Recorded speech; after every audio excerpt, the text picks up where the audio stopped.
Welcome or welcome back to the 8th concession. My name is Natalie. Well, it's January, and unlike my New Year's Eve video where it was all green behind me, it looked like spring, winter decided to return to the 8th concession, and we are back with snow and quite cold temperatures. Now, it's not as cold as I remember growing up. We would easily get down to minus 25, minus 30 Celsius for a week or two in January, February. We're hovering around minus 12, so it's not as bad as it could be, but it's still very much like winter. But despite that, all I can think about is my garden.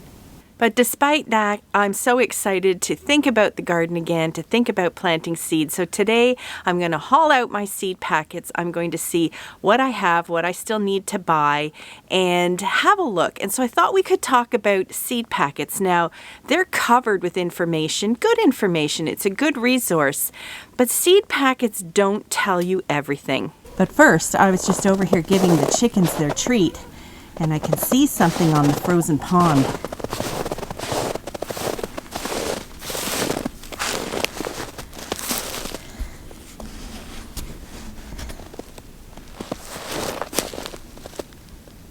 Somebody was visiting.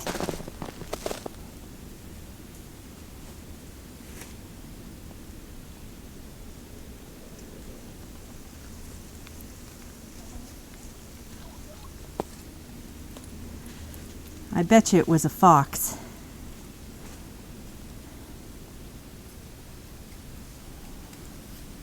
We're gonna have to set up our trail camera again and see who's coming around for a visit.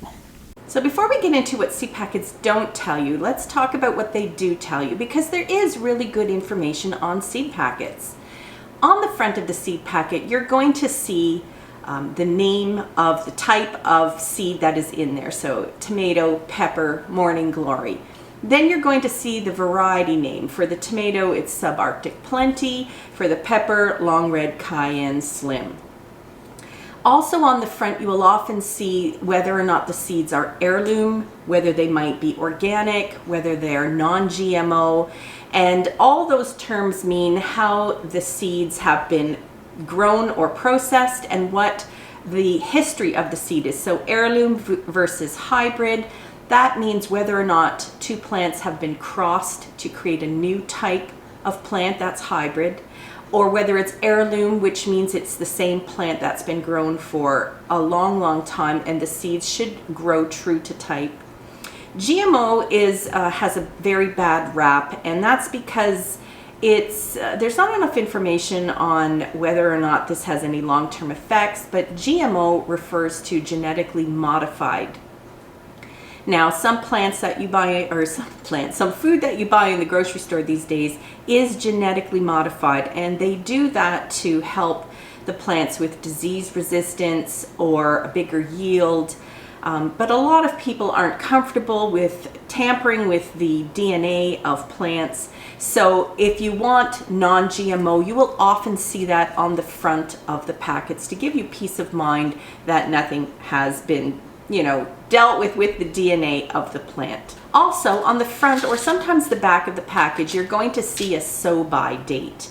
And that has to do with when the manufacturer has decided that that's when you should sow these seeds for optimal germination, so to have the most seeds germinate.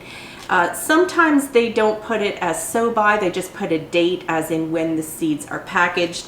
I noticed some of my newer packages don't have a date on them at all. They have a code, and perhaps I have to go to the seed company's website to see what that code means. You will often also see whether or not the plant is annual or perennial. So will it grow only one season with these seeds, or will it develop into a plant that will come back year after year? Now on the back is even more information. Almost every packet will have this little chart on the back, and that chart includes the average days until germination. That means until the seeds sprout. The depth that you need to plant the seeds in the ground, or even in your soil blocks or in your little pots indoors. The spacing of the seeds sometimes is on there. If it is something like carrots or beets, it might tell you to thin them later. It will also tell you the spacing if you're putting plants in the ground, how much distance between the plants, and if you're planting in rows, how far apart the rows should be. There's also a description of how it should grow, sometimes a few tips or tricks as to, you know, this plant when it looks like it's ripe, or how to dry it if it's a gourd, or other information like that on the back. All good things to know and worth a read so you know what you're talking about. But here are some things that the seed packets don't tell you that you do need to know in order to successfully grow the plant. Now, one is, they don't tell you whether it's a cool season crop or a warm season crop. Now, if you're living in an area where you have warm temperatures year round, this probably doesn't affect you. But if you're living in an area like me, Southern Ontario, Zone 5B, we have a very short growing season. And so plants that can tolerate cool soil and even a light frost, that makes them a cool weather crop. That's important for me to know, because that will give me a little jump start on when I can put them in the ground. Warm season crops, of course, are the opposite. Plants like peppers and tomatoes and cucumbers and squash that don't like cold soil at all, and you need to wait until the soil warms up for them to be comfortable to grow. That's important to know as well, so that I don't plant them too early. So knowing whether it's a cool or warm weather crop is something that would be really helpful to know, and that might be something you have to just look up on the internet instead, just to get a list of cool weather crops and warm weather crops, because it likely won't tell you that on the seed packet. Also on the seed packet, the days until harvest is an important thing. Of course, it's an estimate, but what they don't tell you is those days to harvest really depend on your garden.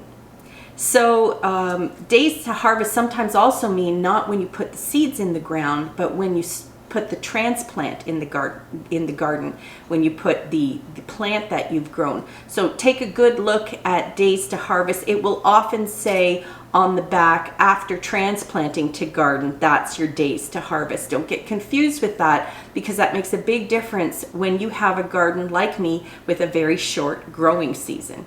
You also will have to do your own trial and error to figure out whether the particular variety of seed that you're growing is comfortable with the type of soil that you have. Of course, companies can't put that information on a packet, how well, you know, a plant does in your garden in particular. That's impossible. But sometimes some plants can tolerate heavy clay soil, or maybe they need very sandy soil. You can sometimes find that information online, but not necessarily on the seed packet. So you might have to do some digging or research, or you might just have to do some trial and error as to whether a particular variety does well in your garden. How much water does it need? It varies on the seed packets whether or not they can tell you whether it's a plant that needs heavy watering or not. Seasoned gardeners know that usually plants that are very juicy need obviously more water. Melons, tomatoes, things like that are going to need a longer, deeper watering than some other plants. But it would be nice to know if a plant can tolerate a little bit of drought conditions. Now, seed catalogs can often tell you that because they have more room to give you information, but the seed packet won't necessarily tell you that. Trial and error, or looking online or in seed catalogs, is your best way to learn how much water a certain plant will need. Fertilizer is the same thing. Now, I personally don't use any sort of fertilizer additive in my gardens. I use strictly compost and good soil. But if you do use fertilizer, how much fertilizer, what type of fertilizer, and how often to fertilize, you're not going to find that on the seed packet. You're going to have to do a little research yourself to see how much the plant will tolerate, and also symptoms of when a plant has been over-fertilized. Now, you can find that all online, but you're not going to find it on your seed packet.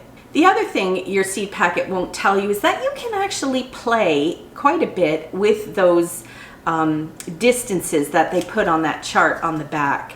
specifically the distance between plants when you're planting them and rows. Now, most home gardeners or backyard gardeners, they don't have long rows of vegetables like a farmer might. They have, like I do, squares or raised beds.